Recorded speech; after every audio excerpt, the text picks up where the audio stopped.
Hello everybody, in this video I'm going to show you how to fix the Holden Astra remote control key problem. So the problem was, after changing the battery in the remote would not lock even though there was a red light.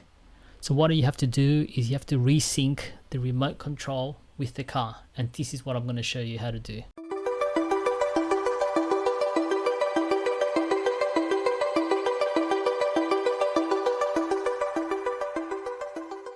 First thing to do is check to make sure there's a red light. So you can see there's a red light. Now just jump into your car, put the key in the ignition and turn it so that it's turned to number 2. You should see the dashboard lights go on. So make sure it's set to number 2 and then press the lock button. And you will hear the doors opening and closing. Now just take it out.